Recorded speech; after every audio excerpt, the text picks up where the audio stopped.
I saw a tweet from Steven over the weekend, and here's a tweet, and I quote, "Real talk. The true reason I stopped watching NXT is because it pains me how much better it is than the main product." On first glance, see, that's what I'm talking about right there. This is going to be fun to talk about. Right there. You get reactions like that. Like, I try to be the type of person that sees things from the person's perspective and different opinions and things like that. But even with me, I'm like, okay, what the hell is going on here? What is this fuckery? But I took a few seconds and I processed it, and I know what you're talking about. I just want to provide you with the platform to explain to everyone else what you're talking about. Like, why would you stop watching NXT? Hold on. He has to tell us what he's talking about first. Well, I mean, NXT is great. Okay, I think we can all agree on that. Yes. You're it's damn great. right. The wrestling is great. The booking is great. You're damn right. The atmosphere is great. You're damn right. But you can't escape the fact that this is developmental, and this is a show that is meant to prepare the way for the main roster. So, I know. I'm not talking to you right now. I'm talking to me, because this is my manifesto on why I don't watch NXT anymore. NXT is produced as a means to an end. It's not produced as an end in itself. Yeah, it's not its own like self-contained product. Yeah, the purpose of NXT, whether it's good or not, is to deliver these guys to the main roster. And the fact that a show with that purpose is better than the main roster, and the fact that I know that these guys who are so great on NXT will go through the meat grinder when they get on the main roster and turn into fucking vomit, disgusting nothing on the main roster once they get through. Just say it, shitty ass characters. Yes, shitty ass characters. I mean, just that. I mean, it pisses me off because I don't want to get invested in something that I know is gonna bite me in the ass. It's kind of like getting too attached to something that you know is gonna let you down in the end. And it's not NXT that's gonna let me down. It's the overall machine that is gonna let me down. And it just the reality that this is something that this is the way that WWE could be. It's a successful modern day approach to wrestling that doesn't involve any ECW shenanigans, any Attitude Era shenanigans. It's just straightforward wrestling for the most part. I mean, you have some gimmick matches here and there, but for the most part, it's straightforward wrestling. There's nothing fancy about it. It's PG, but it's not. It doesn't insult. It doesn't insult the intelligence. So this is the perfect model for how wrestling should be right now, judging by the fans' reaction to it. And yet, it's still the secondary developmental territory that is meant to deliver these guys to be shot on the main roster, and it's just depressing. And there comes a point where I feel like I'm not getting a payoff for any of this, you know. So this is why on PWF Empire Live, when I was like, I got plans for Bayley, and you said WWE doesn't give a shit about your plans. Like, this plays into that. Yeah.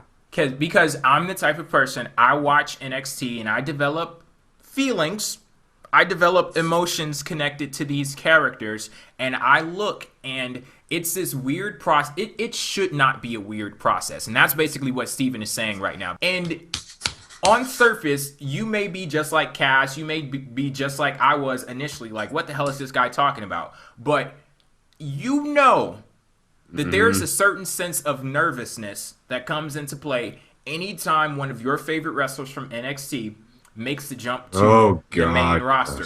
Just like with Bayley.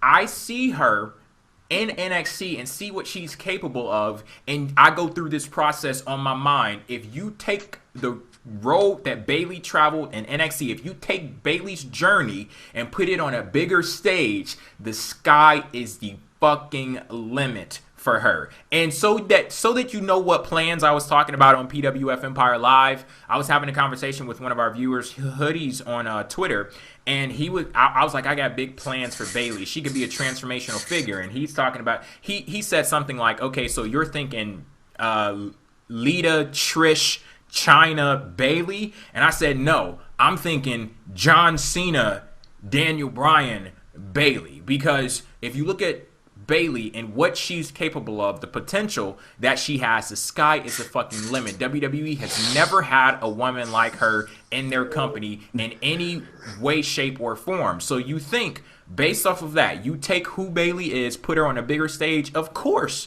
she's going to be this transformational figure. Of course she's going to go down as one of the best baby faces of all time, male or female. But it doesn't work that way because there's a disconnect between the main roster and NXT, and for some reason WWE has not yet found a way to solve that disconnect, and it sends you into this weird type of mindset where you look at NXT and you're like, well, yeah, I enjoy the show, but at the end of the day, what the hell is the point? Like, what are we getting out of this? Let me ask you guys this question, added on to this. Do you feel as if NXT is somewhat hurting the the product of the main roster?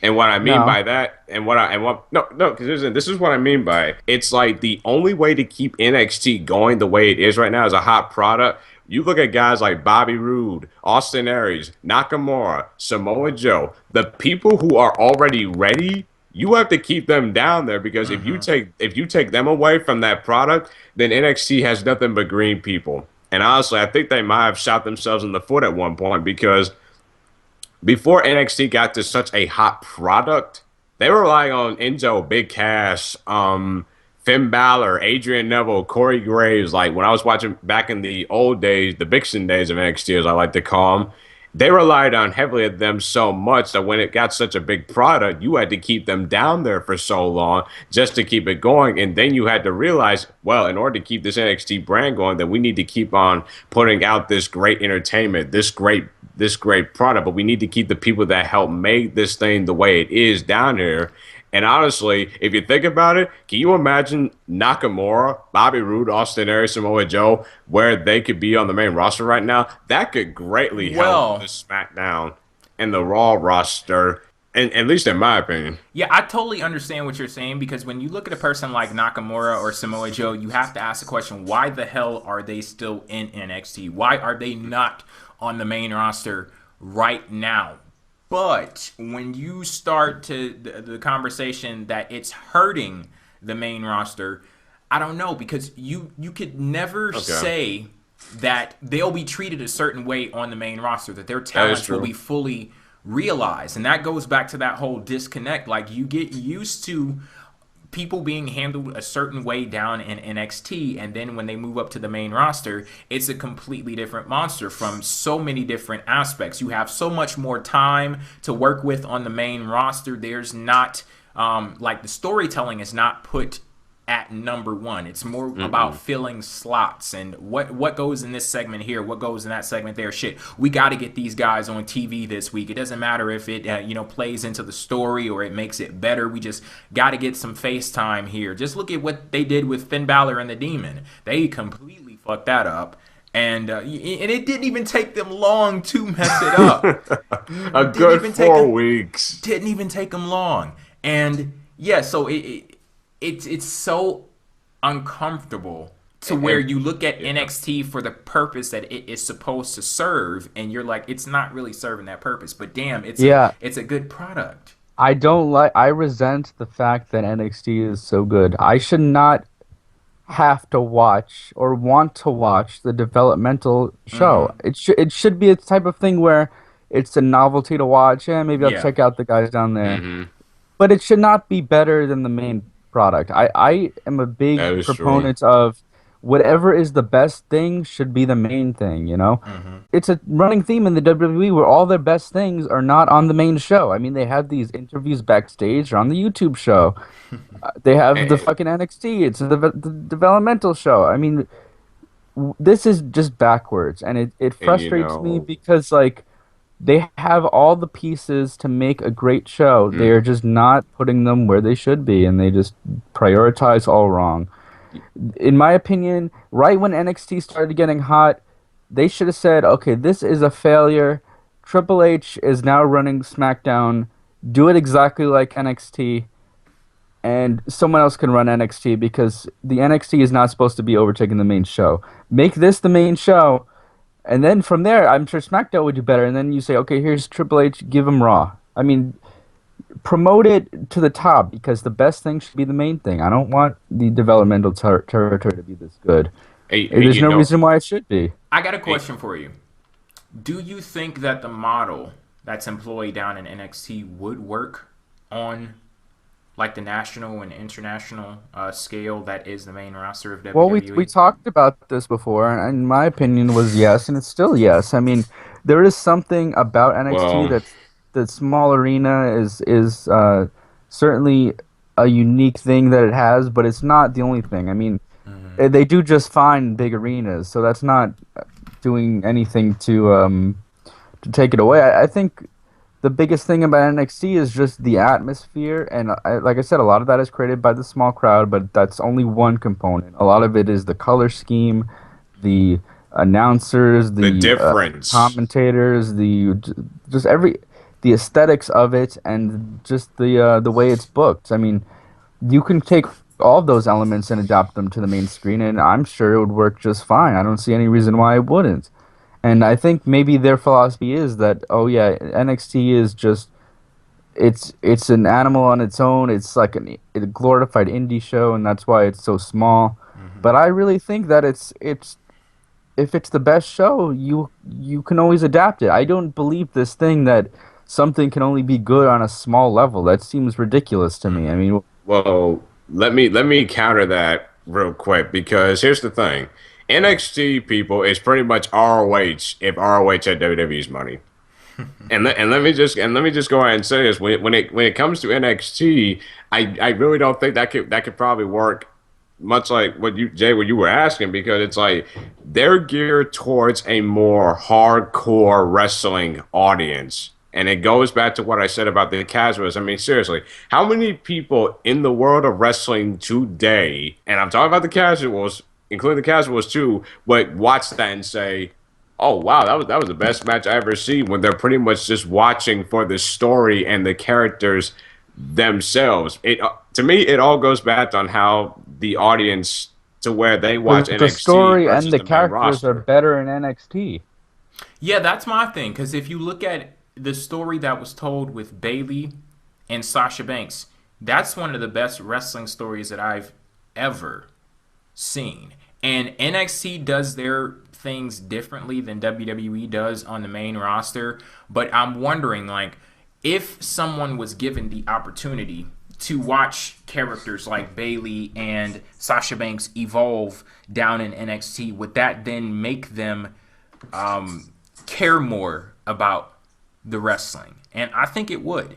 I mean, obviously it does, because when Bayley comes to the main roster, she has instantly so many fans. I mean, clearly it's working, right? Mm-hmm. And yeah, we could say those are all hardcore fans, sure, but like I honestly don't buy the idea that the hardcore fans are watching for a different reason than the casual. Well, let me ask you this, then why is WWE pretty much catering to the IWC right now? See, that's the killer in this whole thing, because they aren't. I think they are. They focus way too much on the flippy shit and being spectacular in the ring, that I think characters have fallen short. Like, they've fallen short when it comes to the development of characters and creating these larger than life personas. I mean, in some ways they are catering to the IWC, but in a lot of ways they aren't. I mean, superficially they are. I mean, okay, they say, "Oh, here's Dolph Ziggler. Happy now?" No, I'm not fucking happy, because Dolph Ziggler sucks. You made him suck. So, I mean, yeah, we like Dolph Ziggler. I think we all liked Dolph Ziggler at one point, but at this point it's like, okay, he's a fucking mid-carder. All right, well, most of us liked Dolph Ziggler at one point, and now he's a fucking mid-carder. So, no, giving me Dolph Ziggler and saying, "Are you happy now?" doesn't make me happy. I mean, you got to build him up. You got to make him a character. And it's embarrassing how quickly NXT makes stars. Do you know what I mean? Yes. Like, they could have a new signing, Nakamura, a a few months later, he's main eventing, and it makes sense. Nobody's sitting there Nobody's wondering. sitting there complaining like, why the hell is Nakamura in a match Yeah, so early for the no championship? one's saying that because Nakamura looks like a fucking star already. So it's same with Finn Balor, same with Samoa Joe. I mean, and granted, these guys are already established in the Yeah. world, so that helps. Mm-hmm. But Yeah, they're not WWE made. These are guys that made their name somewhere else. That's also another thing you need to keep in mind. They're signing guys that were not part of them. They're a part from another company, whether it be New Japan, ROH, TNA. Like that's another thing you gotta keep in mind. yeah, I mean that's great. And another thing I said about NXT on my Twitter is that every pay-per-view that they put on, you always know you're gonna get the two main stars fighting each other. Mm-hmm. Hmm. There's never like some bullshit where it's like Samoa Joe versus fucking Kane, you know? There's no filler. It's like, who are the two main guys right now? Samoa Joe and Nakamura. Okay, they're fighting. Who are the two main girls? Bailey and Asuka? Yeah. They're fighting. I mean, again, granted, they have an advantage because they all their stars get funneled into the main roster, so they have to keep the main event fresh just by necessity. But that doesn't mean you can't do that by choice, you know. Mm-hmm. And it doesn't help that NXT has a pay-per-view. What is it? Every 2 months or every Yeah. 3 months? 2 or And 3. WWE now has a pay-per-view. I mean, probably twice a month now. So it's like they shoot themselves in the foot with that, and that's another reason why NXT is better is because it just respects the fans more. It respects our time. It respects our intelligence more. One of the reasons why the SummerSlam crowd was not so good, and I mean there are a bunch of reasons, but one of them is that it just went on too fucking long. The show was like 6 hours, Mm-hmm. and that is not a respect of our time. That is saying you could sit here and cheer for 6 hours of matches. Like, no, I can't. I'm physically incapable of doing it. I And mean, it's you can make some other chants during matches, though. yeah. I mean, we just get our brains get scrambled. We start shitting all over matches, right? The same thing with WrestleMania. Like, here's 8 hours of WrestleMania. It's a fucking money grab, you know. It's not. NXT is like 1 hour a week, Yep. and they accomplish what they need to accomplish, and then the pay per view comes Every along. week. The pay-per-view comes along and it's the best show that they can give. Like you cannot say that there's a better card that the NXT could put together because they always put together the best card. They always give you their best shit. They don't fucking jerk you around and give you filler with Kane, you know? Yeah, and the thing about NXT that works in their favor as well is the fact that they don't have these specially branded pay-per-views that they save the good stuff for.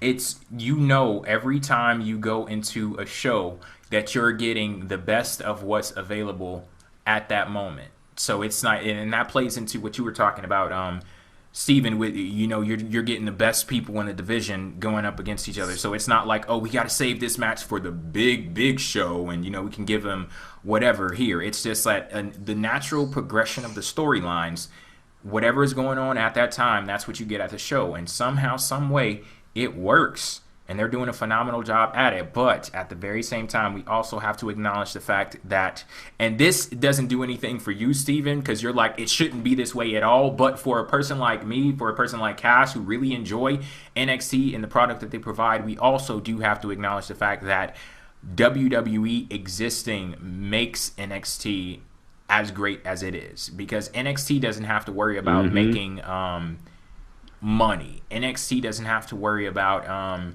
shit, if we sign all of these people, then we could possibly go out of business. Like they could be running in the red right now. They could be actually losing money, and I have heard that in the past before, that NXT, is They not don't a make money. money. Yeah, they're not a money maker for WWE. They don't. But and that's the case where it doesn't matter. That doesn't matter because they exist in the comfort of the shadow of WWE, and they allow them to exist. So, I mean that's all true. I mean that's something to keep in mind. But in terms of the quality, I don't believe this myth that like it's only good on a small level. It's only good to one side of the crowd. Like to me, it's like if it's good, it's good. Everyone's gonna like it. Everyone can know what good looks like. And Cass, maybe this is just me. I don't know, but did you get a little bit of an NXT flavor from this past episode of SmackDown? Hell yeah. Okay, I see. I didn't It's know if that rider. was just me. Yeah, Ryan Ward. He's on the main roster now. At least a few months ago, I heard rumors of him writing for SmackDown. So yeah, maybe that's it. And I think that that's going to be the big sign. If that NXT model can work on the main roster, we have to sit back and what happens with SmackDown over these next few weeks and months.